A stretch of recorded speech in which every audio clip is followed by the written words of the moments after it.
দান সদাকা আল্লাহর কাছে খুব বেশি পছন্দের। দান সদকা করার জন্য সম্পদ লাগে না, আমার কথা শোনেন। দান সদকা করার জন্য সম্পদ লাগে না, কলিজা লাগে, মন লাগে। বহু বড় বড় মানুষ আছে দান সদকা করতে পারে না, কোটিপতি, জাকাত দেয় না, আছে না? আর বহু গরিব মানুষ ভ্যান চালায়, কৃষিকাজ করে, দেখবেন 100 টাকা দান করে দিল।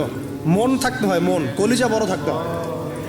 তো যাদের কলিজা বড়, মন বড়, তারা দান সদকা করতে পারবে ইনশাআল্লাহ। আর যার মন বড় সেখানেই তো আল্লাহ নূর আসবে। সংক্ষিপ্ত মনে কি, সংকীর্ণ মন আল্লাহ নূর কোত্থেকে আসবে? কথা বুঝতে পারে নাই? তো দান সদকা বাড়ান। আপনি 1 টাকা দান করেন, 5 টাকা দান করেন, হালাল রিজিক থেকে 1 টাকা দান করেন, সেটা আল্লাহর কাছে অনেক বেশি পছন্দের। একটা হাদিসে নবী সাল্লাল্লাহু আলাইহি ওয়াসাল্লাম বলেছেন, হালাল উপার্জন থেকে আল্লাহর বান্দারা যখন একটা খেজুরও দান করে, আল্লাহ পাক সেই একটা খেজুরকে আস্তে আস্তে বড় করতে থাকেন, বড় করতে থাকেন, বড় করতে থাকেন। এটা এক পর্যায়ে পাহাড়ের সমান হয়ে যায়। এবং কিয়ামতের মাঠে মানুষ তার দান এবং সাদাকার যে ছায়া, এই ছায়ার নিচে অবস্থান করবে। আপনার বিপদ হয়েছে, দান সদকা করেন, বিপদ দূর হয়ে যাবে ইনশাআল্লাহ।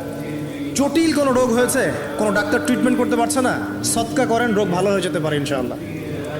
সদকার ব্যাপক ফজিলত আছে। সদাকা, দান, সদাকা, দোয়া, এগুলো তাকদীরের যে বিপদ আপদগুলো আছে না, ঝুলে